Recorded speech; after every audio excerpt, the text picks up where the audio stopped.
नमस्कार, मैं हूं मयंक आपके साथ। देखिए इस वक्त एक बड़ी खबर आ रही है कि इजराइल के ऊपर एक बार फिर ईरान ने ज़बरदस्त मिसाइलों की बौछार की है। पूरी रात ईरान के ऊपर मिसाइल अटैक होते रहे। कहां कहां पे ये अटैक हुए हैं और अब नेतन्याहू अमेरिका क्यों गए हैं। देखिए एक जैसा एक्सपर्ट्स की राय है, हमने देखा आज 9th डे है इस वॉर का और 9वें दिन जो एक्सपर्ट्स बता रहे हैं कि अब ईरान इस युद्ध में लीड बना चुका है। यानी आप अगर सरल शब्दों में कहें तो अब ईरान इजराइल पर भारी पड़ रहा है और शायद यही वजह है कि नेतन्याहू को भागकर जो है फौरन अमेरिका जाना पड़ा है। देखिए जिस तरह से लड़ाई जब शुरू हुई थी, शुरुआती 2 दिनों में हमने देखा था कि ईरान को बड़ा नुकसान हुआ, उनके काफ़ी कमांडर्स जो है वो उनकी शहादत हुई इस हमले के बाद। लेकिन उसके बाद पिछले 5 दिनों में जिस तरह से ईरान ने बड़े हमले किए हैं इजराइल के ऊपर, उससे बड़ी तबाही हुई है इजराइल में। और अब हालात ये हैं कि ईरान जो है वो इजराइल से इस युद्ध में कहीं आगे निकल चुका है, भारी पड़ रहा है इजराइल के ऊपर। देखिए पहले हम हमलों की बात कर लें, उसके बाद नेतन्याहू की बात करते हैं। कल जैसा बताया जा रहा है कि तेल अवीव पर एक बार फिर ईरान ने अपनी सुपरसोनिक मिसाइल से अटैक किया है। अब देखिए जो मिसाइल्स हमले हो रहे हैं, कल हमने अपने वीडियो में बताया था कि वो फतेह मिसाइल से हो रहे हैं, गदर से हो रहे हैं। ये 2 मिसाइल्स ऐसी हैं जिनसे सबसे ज़्यादा नुकसान तेल अवीव में देखने को मिल रहा है। इसके अलावा देखिए आईडीएफ की तरफ से कहा गया है कि जो इजराइल का अजोर शहर है, वहां पे करीब 20 बैलिस्टिक मिसाइल से हमला किया है ईरान ने पिछले 24 घंटे के अंदर। और इससे इस शहर में जो है बड़ी तबाही हुई है। और एक बड़ी गौर करने वाली बात जो निकल के सामने आई है वो ये है कि ऐसा आईडीएफ का, इजरायली सेना का कहना है कि ईरान की तरफ से जो मिसाइल्स अजोर पर गिरी हैं, इनमें जो वॉरहेड्स थे ये क्लस्टर बम की तरह थे। मतलब ये कह रही हैं इजराइल की फोर्सेस ये कह रही है कि अजोर में जो बड़ा नुकसान हुआ है इजराइल को ईरान की मिसाइल से, उसकी एक बड़ी वजह ये थी कि जो मिसाइल थी उस मिसाइल के ऊपर क्लस्टर बम को वॉरहेड की तरह लगाया गया था। अब ये क्लस्टर बम क्या होता है आपको ये समझना पड़ेगा कि कैसे इससे नुकसान होता है। कि अगर आपने किसी मिसाइल के ऊपर या किसी ड्रोन से अगर क्लस्टर बम लॉन्च कर दिया, एक क्लस्टर बम के अंदर एक बड़ा सा बम, आप आसान भाषा में समझिए, उसमें कई छोटे छोटे बम होते हैं जिनकी संख्या 100 तक हो सकती है। और जमीन से कुछ ही ऊपर जैसे ही ये मिसाइल ब्लास्ट करता है, ये छोटे छोटे बम अलग दिशा में जाके ब्लास्ट करते हैं। और कई बार तो ये होता है कि ये बम फटते नहीं हैं और कई दिनों तक जमीन में दबे रहेंगे और कई दिनों बाद इसमें ब्लास्ट हो जाएगा, इसलिए इनको ढूंढ के निकालना भी मुश्किल होता है। आईडीएफ की तरफ से कहा गया है कि अजोर में जो ब्लास्ट हुआ उसमें करीब 8 किलोमीटर के दायरे में ये क्लस्टर बम्स से अटैक किया है ईरान ने। इससे बड़ी तबाही हुई है, कई घरों में आग लगी, काफ़ी सारे लोग इससे इंजर्ड हुए हैं। अब जो ईरान के मिसाइल से जो बम गिरे हैं अजोर में, अब इनको खोजने का काम आईडीएफ कर रही है, जो कि बेहद मुश्किल साबित हो रहा है और इसमें ये काफ़ी टाइम टेकिंग भी होता है। तो देखिए एक तो तेल अवीव पे हमला हो गया, दूसरा जो है अजोर में ज़बरदस्त तबाही हुई है। एक बार फिर से बीरशेबा की बात करें, बीरशेबा से अब और तस्वीरें सामने आ रही हैं। कल हमने देखा था कि किस तरह से बीरशेबा पे बड़ा हाइपरसोनिक मिसाइल से अटैक किया था इसराइल ने, और उसके बाद जो है वहाँ पे आग की तस्वीरें दिखाई दी, कई घरों में बिल्डिंग्स में डैमेज हुआ, उसकी तस्वीरें सामने आई। अब और कुछ तस्वीरें सामने आई हैं जिससे ये अंदाज लग रहा है कि बीरशेबा में जो है बहुत बड़ा हमला हुआ है ईरान का, और इसको जो है एक बार फिर आयरन डोम जो है पूरी तरह से फेल हुआ रोकने में।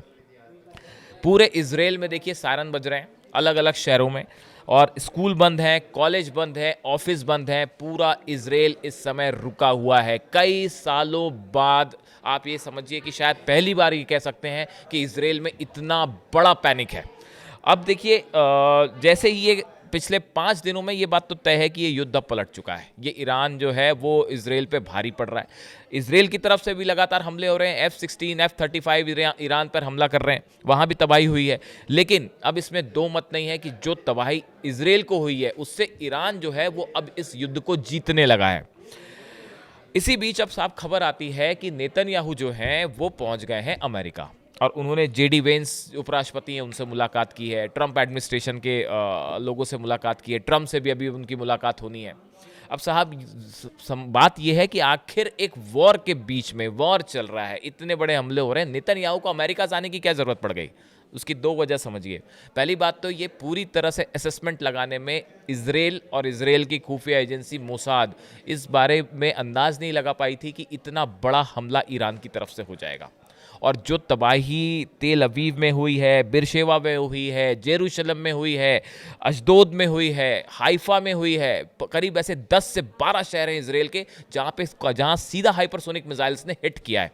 इससे जो नुकसान है, इसको रोकने के लिए जो डिफेंस सिस्टम है उसकी मिसाइल्स जो है वो अब खत्म होने लगी। पहली बात तो बड़ा नुकसान है इसराइल को, यही समझ नहीं पा रहा है इसराइल कि इसको रिस्पॉन्ड कैसा करे।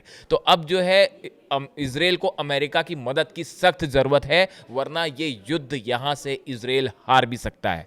हम बिल्कुल कई एक्सपर्ट्स ऐसा बता रहे हैं कि अगर ये युद्ध लंबा चलता है और अगर अमेरिका मदद को नहीं आया तो हो सकता है कि इसराइल में और बड़ी तबाही हो या इसराइल युद्ध हार भी जाए। ऐसा कई एक्सपर्ट्स जो है अंदेशा जता रहे हैं। तो एक तो मदद चाहिए अमेरिका की। दूसरी जो हमने आयरन डोम की बात की, देखिए 5 इनके डिफेंस सिस्टम है, आयरन डोम है, थार्ड है, पेट्रियट है, ये जितने सिस्टम्स हैं इनके, एरो है, इनके लिए जो डिफेंस मिसाइल्स हैं बताया जा रहा है कि ये 8 से 10 दिन के अंदर का ही मिसाइल्स बची हुई हैं इसराइल के पास।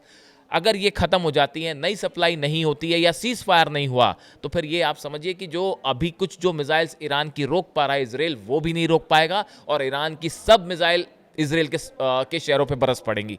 उसके बाद क्या तबाही होगी इसराइल में, उसका अंदाज़ा लग सकता है। तो अब देखिए फिलहाल जो हालात हैं उसमें अमेरिका की मदद की ज़रूरत है, इसलिए नेतन्याहू मदद मांगने के लिए इसराइल गए, अमेरिका गए, इसमें कोई शक नहीं। इसी बीच देखिए ट्रंप का एक बयान आया है, जो फोर्डो न्यूक्लियर प्लांट है, ज़मीन से काफ़ी नीचे है, उसको अटैक करने में जो है बड़ी मुश्किल है। इसमें देखिए ट्रंप ने कहा है इजराइल के पास बहुत सीमित क्षमता है, वे थोड़ा बहुत नुकसान पहुंचा सकते हैं लेकिन बहुत गहराई तक नहीं जा सकते, उनके पास वह तकनीक नहीं है। अब ट्रंप खुद ये स्वीकार कर रहे हैं कि इसराइल जो है वो फोर्डो जो न्यूक्लियर प्लांट है उसको क्षति नहीं पहुंचा सकता। यानी इसराइल की कमी तो अब खुद ट्रंप स्वीकार कर रहे हैं, खुद ही बता रहे हैं कि भाई इसराइल जो है फोर्डो को नुकसान नहीं पहुंचा सकता। इसी बीच उन्होंने ये भी कहा है कि जब कोई इस युद्ध में इंटरफेरेंस वो करेंगे नहीं करेंगे, ये थोड़ा सा टाइम लेंगे वो डिसाइड करने में कि क्या करना है। तो सीधी मदद इसराइल की करनी है नहीं करनी है, इसमें थोड़ा टाइम लगेगा, लेकिन वो टाइम जो लग रहा है उस बीच तो इसराइल को ज़बरदस्त नुकसान हो रहा है। इसी बीच OIC की बैठक हुई है, ऑर्गेनाइजेशन ऑफ इस्लामिक कोऑपरेशन जो है इसकी बैठक हुई है, अरब लीग के सदस्य इसमें मिले हैं और इस पर चर्चा हुई है कि ईरान इसराइल युद्ध को लेके। और इसी बीच देखिए अब्बास अरागची जो विदेश मंत्री हैं ईरान के, इनका बयान आया है, इन्होंने कहा है कि भाई युद्ध के बीच तो बातचीत नहीं हो सकती, आप इसराइल पहले हमला रोके उसके बाद ही किसी तरह की बातचीत होगी। और उन्होंने ये भी कहा है कि ईरान अब अमेरिका पे कतई भरोसा नहीं करेगा और जो टॉक्स के ज़रिए किया गया उसने एक प्रकार से कूटनीति की आड़ में ईरान को धोखा दिया गया। अब ईरान बिल्कुल विश्वास नहीं करेगा अमेरिका पे, पहले आप हमले रोकिए उसके बाद ही किसी तरह की बात होगी। तो देखिए कुल मिला के सारांश ये है कि एक बार फिर इसराइल पे ज़बरदस्त हमले हुए हैं, बड़ी तबाही इसराइल में मच रही है जो इसराइल नहीं रोक पा रहा है। नेतन्याहू अमेरिका में है, मदद मांगने गए हैं, अब वहाँ पे क्या बातचीत होती है, क्या अपडेट निकल के आता है, हम आप तक पहुँचाएंगे। फिलहाल जो भी इस पर अपडेट होता है उस खबरें हम आप तक पहुँचाएंगे। Thank you so much.